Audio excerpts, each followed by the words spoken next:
आज मेरे बेटे की दूसरी शादी थी। उसके पहले शादी का क्या हुआ? मैं उसे भूल जाना चाहती थी क्योंकि वो बड़ी ही अजीब घटना थी। लेकिन आज उसकी दूसरी शादी थी। मुझे यकीन था कि वह मेरे बेटे का ख्याल जरूर रखेगी। मेरा बेटा बहुत कमा रहा था, अच्छा और बहुत ही सुंदर था।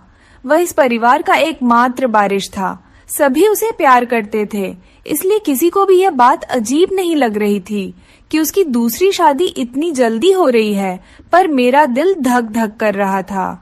रात जैसे जैसे नजदीक आ रही थी, मेरा दिल भी उतनी ही तेजी से धड़क रहा था और मैं चिंतित हो रही थी। मेरी बेटी को भी इस बात का पता था और वो भी मेरी ही तरह चिंतित थी। वह बोली कि अगर आज भी ऐसा ही हुआ तो फिर क्या होगा? मैंने कहा, अपने मुंह से कुछ अच्छा निकालो। मैं पहले से ही चिंतित हूँ। अब तो सभी मेहमान भी आ गए हैं। पिछली बार देश में एक महामारी के कारण इतने लोगों को आमंत्रित नहीं कर सके थे, लेकिन इस शादी में सभी रिश्तेदार बहुत उत्साह के साथ आए थे। इसलिए लोग पिछले शादी के बारे में ज्यादा नहीं जानते थे और यह भी नहीं जानते थे कि ऐसा क्या हुआ कि उन्हें फिर से शादी करनी पड़ी।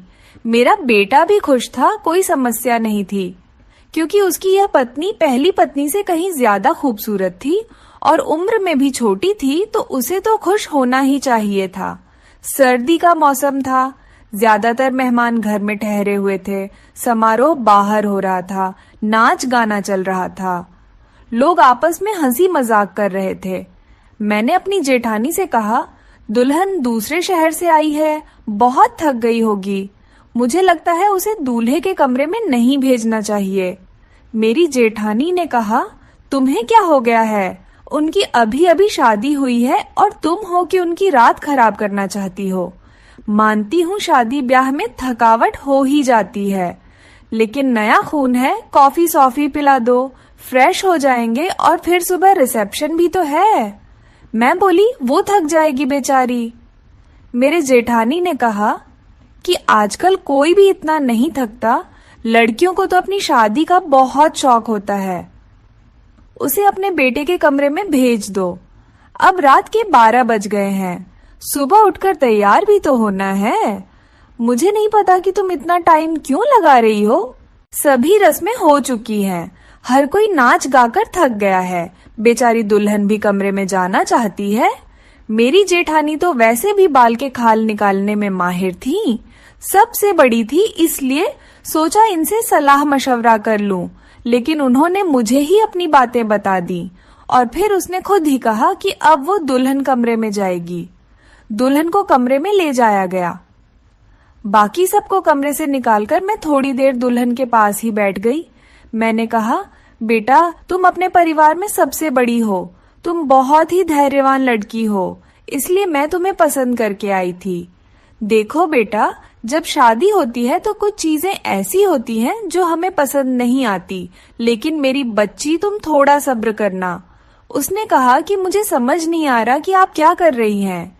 मैंने कहा कि अगर मेरा बेटा कुछ उलटी सीधी बात करता है तो उसकी बातों पर ध्यान मत देना, कमरे की बात कमरे में ही रखना। सुबह मुझे बता देना, मैं तुम्हारी प्रॉब्लम को सुलझाने की कोशिश करूंगी। मेरी बात सुनकर वह थोड़ा घबरा गई थी कि मैं किस विषय पर बात कर रही हूँ। वह थोड़ा घबराई हुई सी बोली। फिर उसने कहा, ठीक है, मैं पूरी कोशिश करूंगी। अब इस घर के इज्जत भी मेरी इज्जत है। मैं दुल्हन का हाथ थपथपाकर बाहर आ गई। सब अपने अपने बिस्तर पर सोने चले गए थे। घर में बहुत सन्नाटा था क्योंकि सब बहुत थक चुके थे, इसलिए सब सो चुके थे। जाड़े की रातें वैसे भी शांत होती हैं, लेकिन मैं सो नहीं पा रही थी। बहुत देर बाद आखिर मैं सोने चली गई, लेकिन मेरी आंखों में नींद नहीं आ रही थी और मेरी आंखें बार बार घड़ी की ओर ही देख रही थी। काश सुबह जल्दी हो जाती तो मेरी सारी चिंताएं खत्म हो जाती। लेकिन जैसे ही 2:30 बजे मैंने एक जोरदार चीख सुनी और उसके बाद ही मुझे पता चल गया कि अब क्या होने वाला है। उसके बाद बार बार चीखें शुरू हो गई। यह एक लड़की के चीखने की आवाज थी और वह लड़की कौन हो सकती है, मैं अच्छी तरह जानती थी। सभी मेहमान भी धीरे धीरे उठने लगे थे। अचानक मेरे बेटे के कमरे का दरवाजा खुला और मेरी बहू पागलों की तरह चीखते हुई बाहर भागी। उसे पता ही नहीं चला कि उसके पास तो दुपट्टा भी नहीं है। अस्त व्यस्त कपड़ों में बाहर भागती हुई आई थी। वह घर से बाहर भाग जाना चाहती थी। जब कुछ औरतों ने उसे पकड़ लिया और कहा, बेटा क्या हो गया? अंदर क्या अनन, अपने आप को संभालो। सब उसको संभालने लगी, लेकिन वो बेहोश हो गई थी। जब कोई बेहोश होता है तो उस पर पानी के छींटे वगैरह मारे जाते हैं, लेकिन मेरी बहू तो पानी के छींटे मारने पर भी होश में नहीं आ रही थी। उसका पूरा शरीर ठंडा पड़ गया था। उसे फौरन अस्पताल ले जाया गया। मैं उसे अस्पताल ले जाना नहीं चाहती थी, क्योंकि फिर से वही तमाशा बन जाता, लेकिन और कोई चारा भी नहीं था। बेचारी बच्ची किसी भी तरह होश में नहीं आ रही थी। उसके माँ बाप को भी बुला लिया। उन्होंने भी एक दूसरे के कानों में बातें करनी शुरू कर दी। पता नहीं हमारी बेटी को क्या हो गया है, पता नहीं उसके साथ क्या सलूक किया है। वह सब लोग मुझे अजीब सी नजरों से देख रहे थे। सवाल ही सवाल थे हर तरफ, और मैं बेचारी परेशान सी हॉस्पिटल में घूम रही थी। मैंने घर आकर अपने बेटे से पूछना चाहा कि अब उसने क्या किया है, तो वह कमरे में ही नहीं था। उसका फोन भी बंद था। कमरे की हालत तो बिल्कुल नॉर्मल थी। कोई भी ऐसी हरकत नहीं लग रही थी कि जैसे कोई चीजें टूटी होती या उसने अपने वीवी पर हाथ उठाया होता। लोगों के सवालों से बचने के लिए शायद मेरा बेटा अरविंद कहीं चला गया था। फिलहाल तो मुझे बहू की फिक्र थी। मैं अस्पताल वापस आ गई। 2-3 घंटे में अस्पताल वालों ने मेरी बहू को छुट्टी दे दी। मेरी बहू हमारे घर नहीं आना चाहती थी।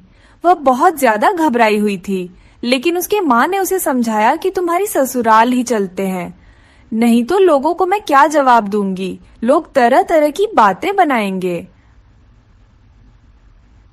मैंने भी अपनी बहू को समझाया कि बेटा सुबह मुंह दिखाई की रस्म पूरी हो जाए, फिर अपनी माँ के घर चले जाना, मैं तुम्हें नहीं रोकूंगी। मेरी बात सुनकर मेरी बहू गुस्से में आ गई और बोली, भाड़ में गई आपकी रस्में, मैं आपके घर में एक पल के लिए भी नहीं रुकूंगी। मैं अपने घर जाऊंगी, और मुझे अपने घर जाने से ना कोई समाज रोक सकता है, ना कोई कानून। मैं एक पढ़ी लिखी लड़की हूँ और मुझे अपनी जिंदगी अपने तरीके से जीने का हक है। मुझे आपके बेटे के साथ एक पल भी नहीं रहना। मेरी बहू ने अपना फैसला सुना दिया था। मैं चुपचाप आंखों में आंसू लिए उसे देखती रही। ये तो पहले भी हो चुका था, जब अरविंद की पहली शादी हुई थी। मेरी पहले बहू के साथ भी वही हुआ था। वो मेरी पसंदीदा लड़की थी, वो मेरी बेटी की दोस्त थी और वह उसे बहुत पसंद करती थी। वह उसे बहुत खुशी के साथ घर लेकर आई थी। इन लोगों ने हमारा बहुत सहयोग किया था। वो एक अमीर पिता की बेटी थी। वो बहुत अच्छी लड़की थी। मुझे भी उसका घर आना अच्छा लगता था। कुछ ही दिनों में मैंने महसूस किया था कि जैसे वो अरविंद को पसंद करने लगी है, और शायद इसीलिए रिश्ता भी भेजा गया था। लेकिन शादी के बाद उसके साथ भी ऐसा ही हुआ था। शादी के पहली रात वो भी चिल्लाते हुए कमरे से बाहर भागी थी, और उसके बाद मेरे बेटे की शक्ल देखने से भी मना कर दिया था। सबने उसे बहुत समझाया कि बेटा अपनी जिंदगी के बारे में तो सोचो, लेकिन उसने कहा कि मेरी जिंदगी तो बर्बाद हो गई है। और अब इस लड़की को भी समझाया जा रहा था, लेकिन वह भी कह रही थी, अगर मैंने नहीं रहना तो मैं नहीं रहूंगी आपके बेटे के साथ। मेरा बेटा भी कोई जवाब नहीं दे रहा था। पता नहीं कहाँ चला गया था। लड़की का बाप बार बार कह रहा था कि उस व्यक्ति को बुलाओ, हम उससे पूछें कि उसे हमारी बेटी के साथ क्या किया है। अरविंद घर आ चुका था। सब उस पर सवालों की बौछार कर रहे थे, लेकिन उसने एक चुप साध ली थी, कुछ भी नहीं बोल रहा था। थक हार कर सब खामोश हो गए। लड़की के माँ बाप भी अरविंद को भला बुरा और धमका कर चले गए। वह अपनी बेटी को भी साथ ले गए। अच्छा खासा तमाशा हो गया था। सब मेहमानों के सामने हमारी नाक कट गई थी। लड़की के माँ बाप ने हमारी बेइज्जती करने में कोई कसर नहीं छोड़ी थी, लेकिन अरविंद अपने मुंह से एक शब्द भी नहीं बोल रहा था। अरविंद के पिता तो पहले ही इस दुनिया से जा चुके थे। सारी बेइज्जती मुझे अकेले ही सहनी पड़ी। घर में जमा लोगों ने भी हमें अच्छी खासी बातें सुना डाली थी। लड़के की माँ तो काबू में ही नहीं आ रही थी। वह बहुत चीख चीख कर मुझे भला बुरा कह रही थी, लेकिन उसमें उस बेचारी की क्या गलती थी।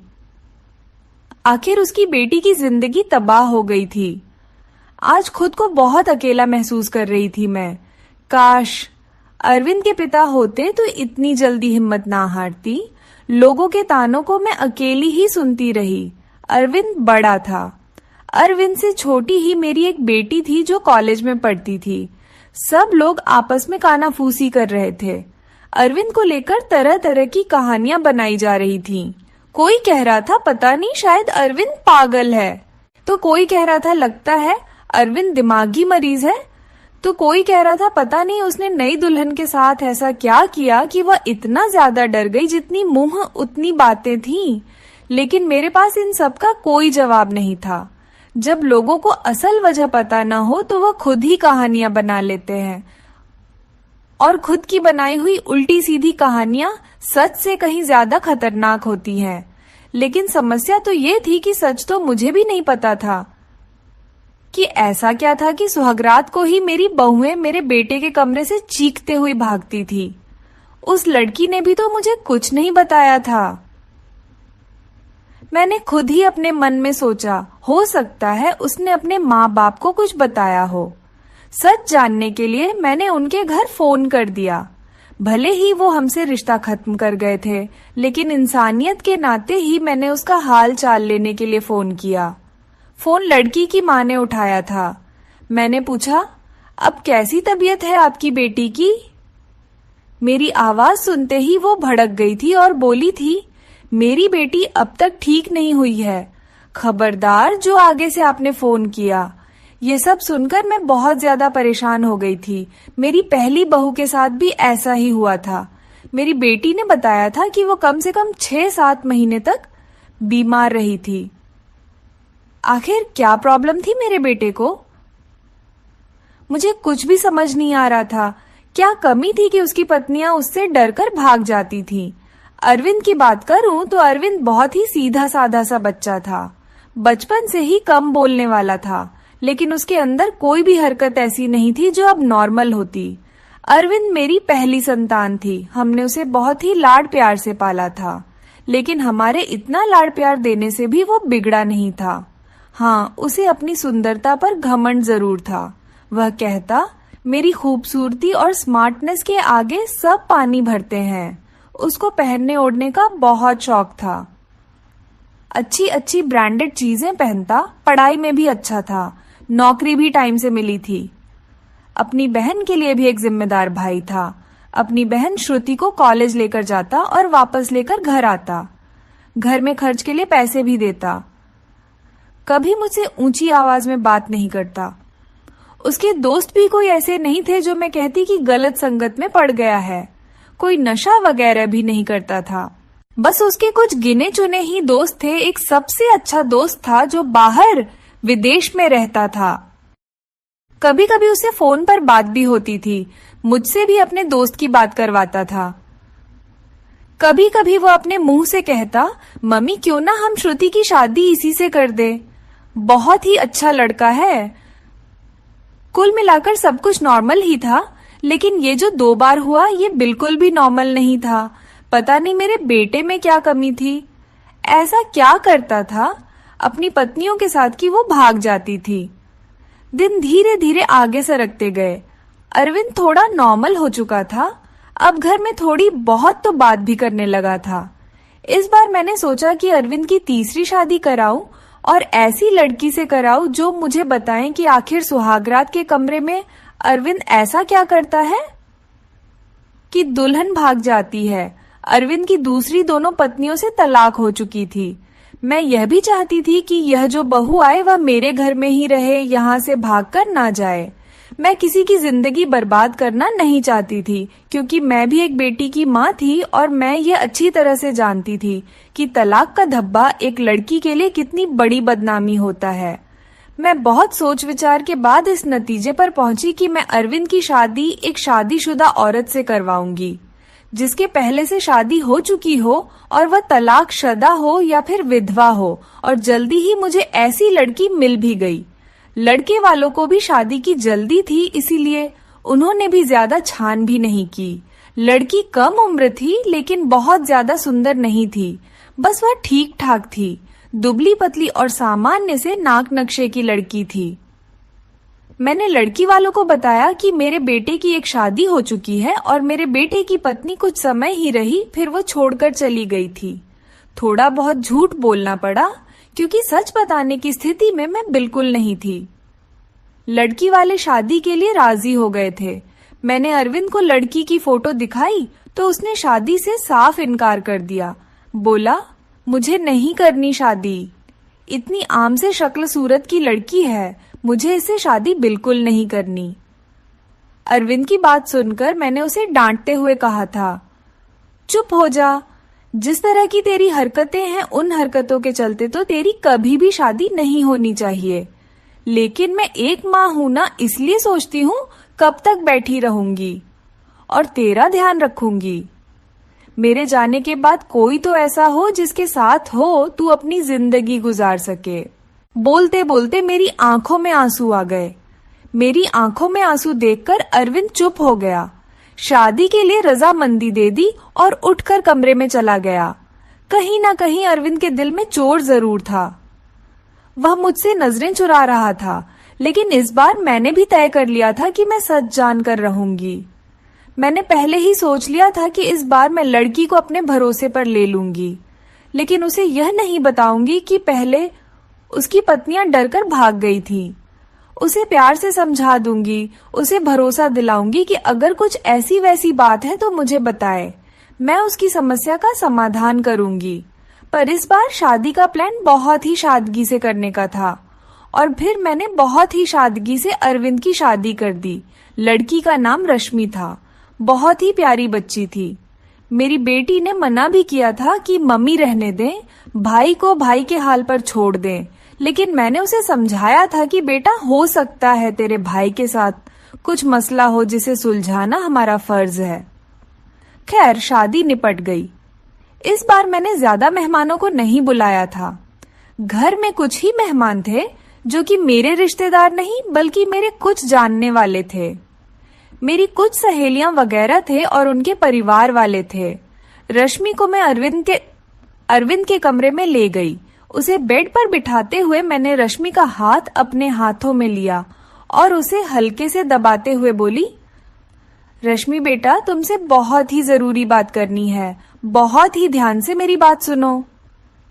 रश्मि आश्चर्य से मुझे देखने लगी कि भला ऐसी कौन सी जरूरी बात है जो अभी करनी है।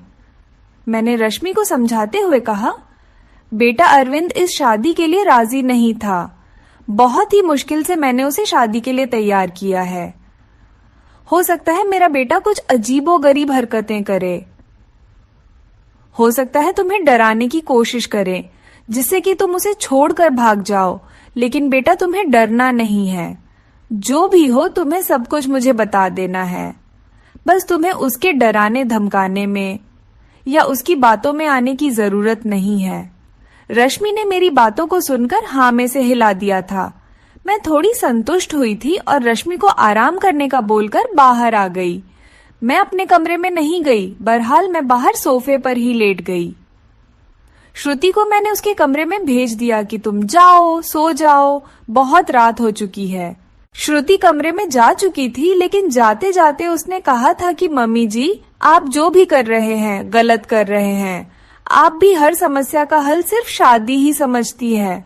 आपको किसी की बेटी की जिंदगी को यूं बर्बाद नहीं करना चाहिए। श्रुति जा चुकी थी और मैं सोफे पर लेटी दिल ही दिल में अपने भगवान को याद कर रही थी और दुआ मांग रही थी कि हे भगवान, ये रात अच्छे से बीत जाए। बहुत ही खामोशी थी। ऐसा लग रहा था जैसे तूफान से आने के पहले की खामोशी हो। घड़ी की टिक टिक भी मेरे सर पर हथौड़े की तरह लग रही थी। मैं अपने भगवान को मनाने में लगी हुई थी कि तभी वही हुआ जिसका मुझे डर था। रश्मि चीखते हुए बाहर आई थी और पागलों की तरह घर के बाहर भाग जाना चाहती थी। मैंने जैसे तैसे करके उसे बाहर गेट के अंदर लिया था। मैंने उसे जैसे तैसे समझाकर थोड़ा शांत किया था। वह कुछ बोलने की स्थिति में नहीं थी। जब थोड़ा शांत हुई तो बदहवासी में बोली कि आपको अपने बेटे की पहले मेडिकल जांच करानी चाहिए थी। अगर आप ऐसा करा लेती तो आपको और मुझे यह दिन देखना नहीं पड़ता। रश्मि तो बहुत ही समझदार थी, उसके पास तो कोई दूसरा ऑप्शन भी नहीं था। वह तो हर हाल में इस शादी को निभाने की सोचती, लेकिन रश्मि ने भी इस रिश्ते को नहीं निभाया और वह अरविंद को छोड़कर चली गई। दूसरे दिन रश्मि के घर से फोन आया कि अपने बेटे से कहकर हमारी बेटी को तलाक दिलवा दो, नहीं तो हम यह काम अदालत से भी कर सकते हैं। मैं सदमे की हालत में फोन पकड़े वहीं सोफे पर बैठ गई, यानी कि अब अरविंद को कोई मजबूरी में भी अपनाने के लिए तैयार नहीं था।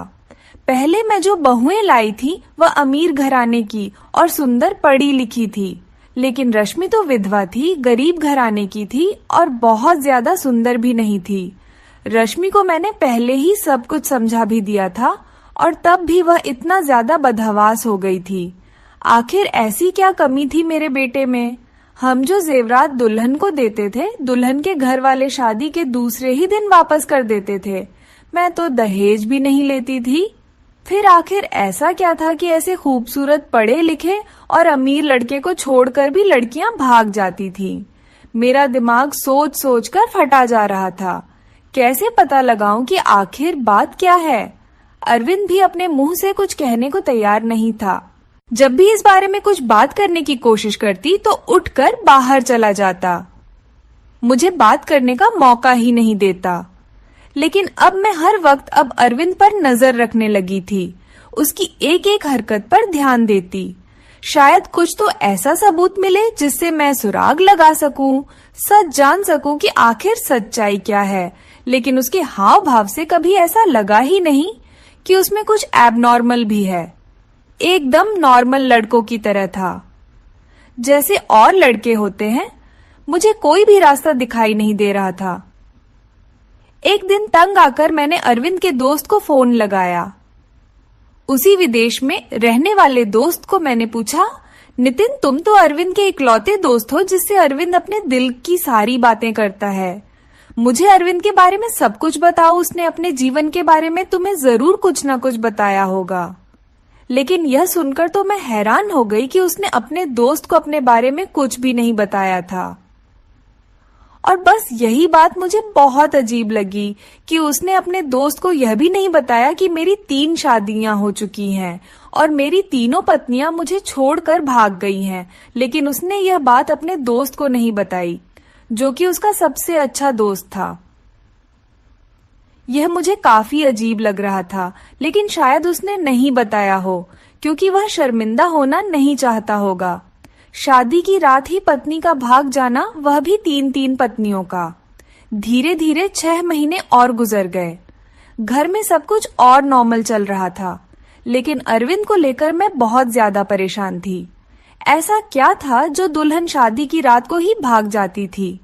मैंने एक बार फिर से अरविंद की शादी के लिए सोचा और इस बार मैंने ठान लिया कि सच्चाई जानकर ही रहूंगी। इस बार मैंने लड़की को सब कुछ बता दिया, कुछ भी नहीं छुपाया। और लड़की भी किसी ऐसे घर से लाई थी जिसे शादी की सख्त जरूरत थी, क्योंकि ये लोग बहुत ही गरीब थे और उसके घर में उसके 2 छोटे भाई थे। मैंने कहा, तुम्हारे दोनों भाइयों की पढ़ाई की जिम्मेदारी मेरे ऊपर है और शादी में भी आप लोगों को कुछ भी खर्च नहीं करना पड़ेगा। लड़की को तो मैंने राजी कर लिया था, लड़की के माँ बाप भी राजी हो गए, लेकिन मैंने ये बात लड़की के माता पिता को नहीं बताई थी। बस वह लड़की को बता दी थी। लड़की थोड़ी घबराई हुई थी क्योंकि मैंने शादी से पहले ही सारी बातें लड़की को समझा दी थी। पहले तो वो बहुत ज्यादा डर गई, फिर खुद को संभालते हुए बोली कि कुछ भी हो, मैं इस शादी के लिए तैयार हूँ। अगर मेरे थोड़े से त्याग से मेरे भाइयों की जिंदगी बनती है तो उसमें बुराई क्या है? जो कुछ भी होगा उसे सहन करूंगी। और वैसे भी सारे समझौते औरतों को ही करने पड़ते हैं। लड़की, जिसका नाम सुमन था, भले ही गरीब घर की थी लेकिन बहुत ही संस्कारी और समझदार लगी मुझे। दिन ही दिल में खुश हुई कि अगर सुमन मेरी बहू बनती है और मेरे घर में टिके रहती है तो यह मेरे लिए बहुत ही सौभाग्य की बात होगी। संस्कारी होने के साथ साथ सुमन बहुत ही खूबसूरत भी थी। इस बार शादी मंदिर में हुई थी। सब कुछ ठीक था और हैरानी की बात तो यह थी कि रात भी गुजर चुकी थी और सुबह हो चुकी थी। सुबह होते ही मैंने कमरे का दरवाजा खटखटाया, लेकिन किसी ने दरवाजा नहीं खोला। मैं बहुत परेशान थी, कोई दरवाजा नहीं खोल रहा था। थोड़ी देर बाद कमरे की दूसरी चाबी लेकर आई और मैंने खुद ही दरवाजा खोला। कमरे के अंदर का दृश्य देखकर मेरी चीख निकल गई, क्योंकि मेरी बहू बेहोश पड़ी थी। अरविंद कमरे में कहीं भी नजर नहीं आ रहा था, शायद बाथरूम में था। मैंने जल्दी से डॉक्टर को बुलाया। डॉक्टर ने कहा कि वह सिर्फ डर की वजह से बेहोश हुई है। उसके शरीर पर किसी भी तरह के कोई चोट के निशान नहीं है। अरविंद के चेहरे से भी चिंता झलक रही थी। ऐसा लगता था कि जैसे वह भी परेशान है।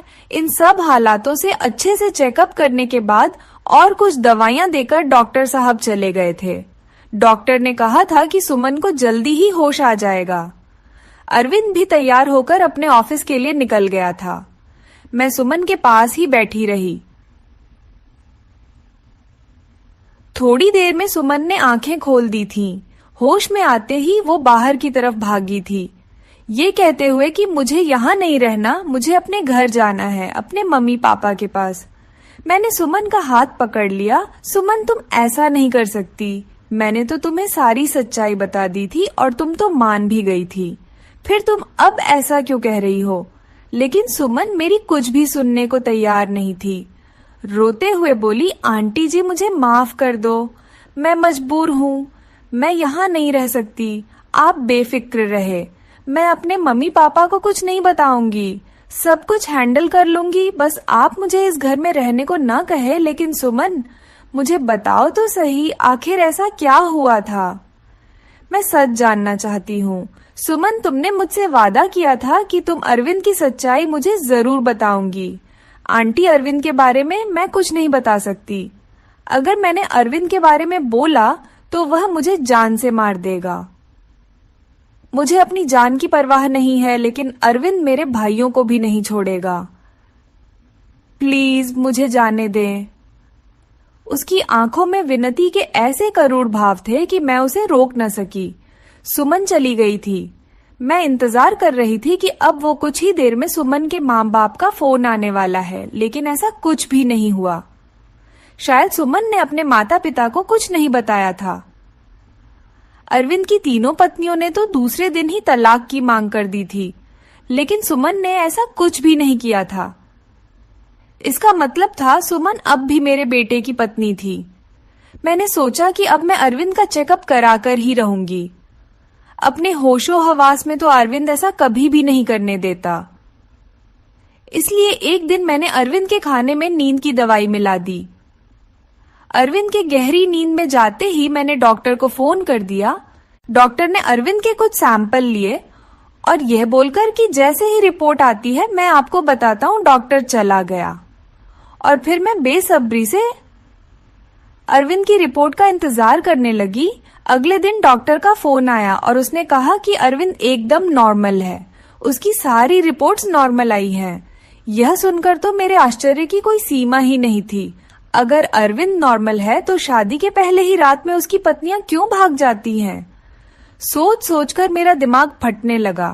कुछ सोचकर मैं सुमन के पास गई। सुमन के माता पिता ने मेरी बहुत इज्जत की। शायद उन्हें सच्चाई का पता नहीं था। उन्हें लगता था कि मैं उनकी बेटी को घर ले जाने के लिए आई हूँ। मुझे देखते ही सुमन डर गई थी।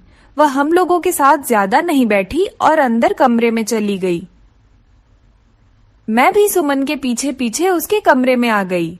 मुझे देखते ही सुमन बोली, आंटी जी, मैंने आपको पहले भी कहा था कि मैं आपके घर में नहीं रह सकती, फिर आप मुझे लेने क्यों आई हैं? मैंने सुमन को बहुत ही प्यार से अपने पास बिठाया और उसके सामने हाथ जोड़ते हुए बोली, सुमन, मेरी उम्मीद की आखिरी किरण अब तुम ही हो। तुम्हें मुझे बता सकती हो कि या फिर मेरे बेटे में क्या कमी है। एक मजबूर माँ तुमसे हाथ जोड़कर विनती करती है, प्लीज मना मत करना। मेरी आंखों में आंसू और मेरे जुड़े हुए हाथ देखकर सुमन ने मेरे हाथों को थाम लिया और बोली, आंटी जी मैं मजबूर हूँ, प्लीज आप मेरे सामने हाथ मत जोड़े। जब सुमन किसी तरह सच्चाई बताने के लिए राजी नहीं हुई तो फिर मैंने सुमन से कहा, ठीक है, तुम अपने मुंह से कुछ मत बताओ, मैं खुद अपनी आंखों से देख लूंगी, लेकिन तुम मेरी मदद तो कर ही सकती हो ना। तुम आज रात के लिए मेरे बेटे के कमरे में फिर से रुक जाओ, मैं सारी सच्चाई अपनी आंखों से देख लूंगी।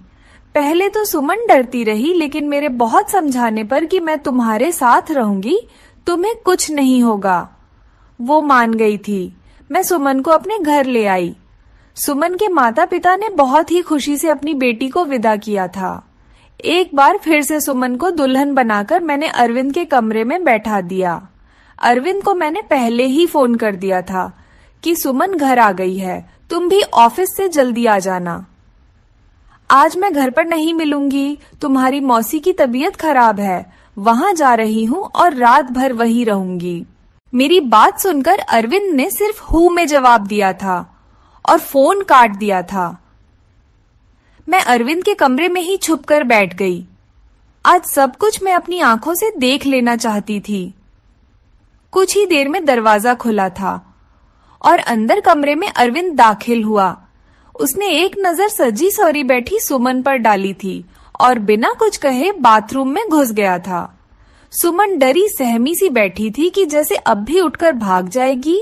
मैं भी सांस रोके आने वाली सिचुएशन के लिए खुद को तैयार कर रही थी कि तभी अचानक बाथरूम से किसी औरत के चीखने की आवाजें आने लगी। आवाजें सुनते ही सुमन बेड से नीचे उतरकर खड़ी हो गई थी। डर से वो थर-थर कांप रही थी। मैं भी हक्का बक्का सी खड़ी थी। अंदर तो अरविंद गया था, फिर ये औरत की आवाज क्यों? तभी अरविंद बाहर निकला और अरविंद को देखते ही मैं बेहोश होते होते बची। उसने अपना हुलिया एकदम से बदल लिया था। उसने औरतों जैसे कपड़े पहन रखे थे, बहुत ही बेहुदा सा, या यूं कहिए कि बहुत ही डरावना सा मेकअप कर रखा था। आंखों में जैसे खून उतरा हुआ था। आवाज भी लड़की की तरह ही निकाल रहा था। तुमसे मना किया था, मेरी जिंदगी में दोबारा मत आना। तुमने मेरी बात नहीं मानी, अब तुम अपनी मौत की खुद जिम्मेदार होगी। बहुत ही भयानक हंसी हंसता हुआ अरविंद सुमन की तरफ बढ़ा था। सुमन चीख मारती हुई मेरे पास आ गई थी। मैं भी बाहर आ गई थी और अरविंद को रोकने की कोशिश कर रही थी। अरविंद, क्या हो गया है तुम्हें? तुम होश में तो हो? अरविंद ने मुझे जोर से धक्का दिया था। कौन अरविंद? प्रमिला नाम है मेरा। मौका देखकर सुमन कमरे से भागी थी। इससे पहले अरविंद फिर से मेरे पास आता। मैं भी कमरे से बाहर निकली और कमरे को बाहर से बंद कर दिया। अरविंद के भयानक हंसी मुझे बाहर तक सुनाई दे रही थी। मैं डरी सहमी सुमन को अपने सीने से लगा रही थी। हालांकि मैं खुद भी बहुत ज्यादा सकते में थी और डरी हुई थी। आंटी जी, मुझे नहीं मारना है, अरविंद मुझे जिंदा नहीं छोड़ेगा। उसने मुझसे कहा था अगर मैंने किसी को कुछ बताया तो वो मुझे मार डालेगा, साथ में मेरे भाइयों को भी। मुझे और मेरे भाइयों को बचा लो आंटी जी। कुछ नहीं होगा सुमन, शांत हो जाओ, मैं सब कुछ संभाल लूंगी। मेरा दिमाग थोड़ा थोड़ा काम करना शुरू किया तो सबसे पहला ख्याल मेरे दिल में यही आया कि शायद अरविंद पर किसी भूत का साया है। सुमन को मैंने अपने रूम में ही सुला लिया था।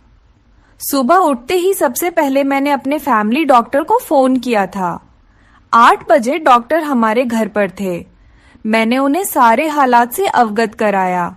साथ ही मैंने डॉक्टर से यह भी कहा कि मुझे लगता है अरविंद पर किसी भूत का साया है। मेरी बात सुनकर डॉक्टर ने कहा था, मुझे नहीं लगता यह किसी भूत का साया है, मुझे तो अरविंद एक दिमागी मरीज लगता है। उस पर पागलपन के दौरे पड़ते हैं।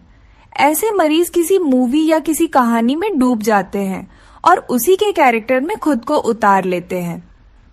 लेकिन आप टेंशन ना लें, इस मर्ज का इलाज है अपनों के प्यार से और कुछ दवाइयों के जरिए मरीज ठीक हो जाता है।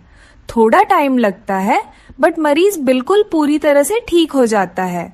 नई दुल्हन को देखकर अरविंद पर पागलपन के दौरे पड़ते हैं। और ये दौरे अरविंद को क्यों पड़ते हैं? इसका सुराग उसके कमरे से ही मिलेगा। एक बार सुराग हाथ लग जाएगा तो उसका इलाज हम अच्छे से कर सकेंगे। डॉक्टर्स मुझे तसल्ली देकर चले गए थे। सुमन जाग चुकी थी, रात से थोड़ा सामान्य लग रही थी। मैंने उसे नाश्ता कराया। नाश्ता करते हुए सुमन बोली कि मुझे लगता है अब मुझे अपने घर चले जाना चाहिए। सुमन के सर पर प्यार से हाथ फेरते हुए मैं बोली, सुमन बेटा, सबसे पहले तो तुम मुझे आंटी कहना बंद करो, तुम मुझे मम्मी जी कहो। और दूसरी बात, अब यही तुम्हारा घर है। इतना सब कुछ अपनी आंखों से देखने के बाद भी आप ये कैसे कह सकती है? सुमन ने हैरानी से पूछा। मैंने सुमन से कहा, अभी डॉक्टर से मेरी बात हुई है, अरविंद बिल्कुल ठीक हो जाएगा, बस उसे थोड़े से प्यार और थोड़ी सी देखभाल की जरूरत है जो हम दोनों मिलकर उसे देंगे। मेरा यकीन करो, अरविंद बहुत ही अच्छा लड़का है, तुम्हें बहुत ही प्यार से रखेगा। मेरे बहुत देर तक समझाने पर और अपने माँ बाप के हालात को देखते हुए सुमन राजी हो गई थी। मैंने बहुत ही प्यार से सुमन से कहा था, सुमन बेटा, अब तो एक बार मुझे मम्मी जी कहो। और सुमन ने मुस्कुराते हुए मुझे मम्मी जी कहा था, जिसे सुनकर मेरे दिल में ठंडक उतर गई थी। मुझे उम्मीद की किरण नजर आई थी कि मेरा बेटा ठीक हो जाएगा, उसका भी घर बस जाएगा। 10 बजे के करीब अरविंद के दरवाजे पर खटखट की आवाज आई थी। मैंने कांपते हाथों से दरवाजा खोला था। सुमन को मैंने अपने कमरे में भेज दिया था। अरविंद एकदम तरोताजा तैयार खड़ा था। मुझे देखते ही नाराजगी से बोला, क्या मम्मी जी, मेरा दरवाजा बाहर से बंद किसने कर दिया? मुझे ऑफिस के लिए लेट हो रहा है। मैंने एकदम नॉर्मली ही बात की थी। बोली, पता नहीं बेटा कैसे बंद हो गया, चलो तुम नाश्ता कर लो। मैंने उस पर कुछ भी जाहिर नहीं होने दिया। अरविंद ने नाश्ता किया और ऑफिस के लिए निकल गया। अरविंद के ऑफिस निकलते ही सबसे पहले मैं अरविंद के कमरे में गई और उसकी तलाशी ली। मुझे ज्यादा मेहनत नहीं करनी पड़ी। सामने ही बेड पर मुझे कुछ किताबें दिखी। सुमन भी अब मेरे पास आ चुकी थी। सारी किताबें सेम थी। सब किताबों में एक ही उपन्यास था, जिसमें कोई परमिला नाम की लड़की थी। शादी की रात ही उसके पति ने उसे कमरे से धक्के देकर बाहर निकाल दिया था और अगले ही दिन दूसरी दुल्हन ले आया था। प्रमिला धीरे धीरे दिमागी मरीजा बन गई थी। दुल्हन को देखते ही उस पर दौरे पड़ने लगते थे। अब तो किसी शादी में दुल्हन को देखती तो उसे मारने के लिए भागती थी। प्रमिला के ससुराल वालों ने उसे पागल घोषित कर दिया था और उसे उसके मायके भेज दिया था।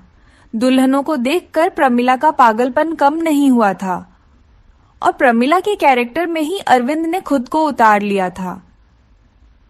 मैंने डॉक्टर को फोन करके सारी बातें बताई। डॉक्टर ने कहा कि आप लोग बिल्कुल भी ना घबराएं, मैं कुछ दवाइयां दूंगा और जो उपन्यास अरविंद पढ़ता है वह सारी किताबें आप रूम से बाहर निकाल दें। धीरे धीरे प्यार से अरविंद को समझाना पड़ेगा, उसे प्रमिला के कैरेक्टर से निकालना पड़ेगा। धीरे धीरे डॉक्टर की दवाइयों से और सुमन और मेरी मेहनत से अरविंद ठीक होने लगा था। सुमन अरविंद के सामने सिंपल सी रहती थी, कोई भी बनाव श्रृंगार नहीं करती थी। अरविंद के व्यवहार में बहुत बदलाव आने लगा था। उसकी आंखों में अब मैंने सुमन के लिए प्यार देखा था। सुमन कहीं भी जाती अरविंद की निगाहें उसका पीछा करती थीं। अरविंद का इलाज चलते आज 3 महीने हो चुके थे। सुमन ने जैसे मेहनत और लगन से मेरा साथ दिया था, उसकी मैं कायल हो गई थी। कोई बहुत ही अच्छे कर्म किए होंगे जो मुझे सुमन जैसी बहू मिली। सुमन अब भी मेरे साथ मेरे कमरे में ही सोती थी, लेकिन आज मैंने सोच लिया था कि सब कुछ फाइनल हो जाना चाहिए। मुझे पूरा विश्वास है कि अब अरविंद बिल्कुल ठीक हो चुका है। मैंने सुमन से कहा कि सुमन, आज तुम्हें आखिरी कदम और उठाना पड़ेगा। इसके बाद तुम्हारी जिंदगी में खुशियां ही खुशियां होंगी। सुमन नासमझी से मेरी तरफ देखने लगी। फिर मैंने उसे समझाया कि सुमन, आज तुम्हें दुल्हन बनकर अरविंद के कमरे में बैठना होगा। मेरी बात सुनकर सुमन डर गई थी, लेकिन फिर जल्दी ही संभल भी गई। शायद उसे भी यकीन था कि अरविंद अब ठीक हो चुका है। वह भी अरविंद की प्यार भरे नजरों को समझ चुकी थी। सुमन, तुम्हें डरने की कोई जरूरत नहीं। तुम दरवाजा खुला रखना। दरवाजे के बाहर ही मैं खड़ी रहूंगी जब तक कि तुम दोनों के बीच में सब कुछ ठीक नहीं हो जाता। जैसे ही तुम्हें कुछ गलत लगे तो फौरन बाहर भगा आना। रात को अरविंद के आने से पहले ही मैंने सुमन को दुल्हन की तरह सजाया। अरविंद के बेड को भी बहुत ही खूबसूरती से सजाया था मैंने। अरविंद के आने का टाइम हो गया था। मैंने सुमन को सजे सजाए बेड पर बिठा दिया और बाहर आ गई। थोड़ी देर में अरविंद भी आ चुका था। खाना खाते हुए अरविंद की निगाहें इधर उधर कुछ ढूंढ रही थीं। मैं समझ गई थी कि अरविंद किसे ढूंढ रहा है, लेकिन मैं अनजान बनी रही। कुछ देर में अरविंद खुद ही बोला, मम्मी, सुमन कहीं दिखाई नहीं दे रही, क्या कहीं गई हुई है? मेरे बोलने से पहले ही श्रुति बोल पड़ी, मैया, भाभी तो आपके ही। इससे पहले कि श्रुति अपनी बात पूरी करती, मैंने उसे चुप करा दिया। मैंने मुस्कुराते हुए कहा, अरविंद, तुम पहले खाना खत्म करो, उसके बाद अपने कमरे में जाओ तो तुम्हें अपने सवाल का जवाब मिल जाएगा। खाना खाने के बाद अरविंद अपने कमरे में चला गया। मेरा दिल जोरों से धड़क रहा था। अब पता नहीं क्या होने वाला है। हे भगवान, सब कुछ ठीक हो। मैं भी अरविंद के पीछे पीछे चली और बाहर गेट पर ही रुक गई। मैं अंदर कान लगाकर सुनने की कोशिश कर रही थी कि अंदर सब कुछ ठीक तो है। खड़े खड़े मुझे काफी देर हो गई थी, लेकिन अभी तक अंदर शांति थी। और फिर कुछ ही देर में मुझे सुमन और अरविंद की सरगोशियां सुनाई देने लगी, लेकिन प्यार में डूबी हुई सरगोशियां। मैं मुस्कुरा दी। मेरे अंदर तक को सुकून उतर गया। मैंने मन ही मन भगवान को धन्यवाद दिया और अपने कमरे में आ गई और सुकून से लेट गई। सुबह मेरी आंख देर से खुली। जल्दी जल्दी उठकर किचन की तरफ भागी तो सुमन को किचन में पहले से मौजूद पाया। मुझे देखकर सुमन के चेहरे पर मुस्कुराहट आ गई। सुमन की झुकी हुई नजरें और शर्मीली मुस्कुराहट से ही मैं पहचान गई कि सब कुछ ठीक है। मैंने प्यार से सुमन के माथे को चूमते हुए कहा, सुमन बेटा, तुम इतनी सुबह किचन में क्या कर रही हो? सुमन थोड़ा शर्माते हुए बोली, मम्मी जी, वह अरविंद को कॉफी चाहिए थी, वही बना रही थी। सुमन को कॉफी बनाता छोड़कर मैं बाहर हॉल में आ गई और सोफे पर बैठकर मैंने आंखें बंद कर ली। आज मेरे अरविंद के और सुमन के जीवन में खुशियां ही खुशियां थीं। भगवान मेरे परिवार को किसी की नजर ना लगे। तो दोस्तों, आपको हमारी ये कहानी कैसी लगी कमेंट बॉक्स में जरूर बताना। पसंद आई हो तो प्लीज लाइक करना। तो चलिए अगले वीडियो मिलते हैं, तब तक नमस्कार।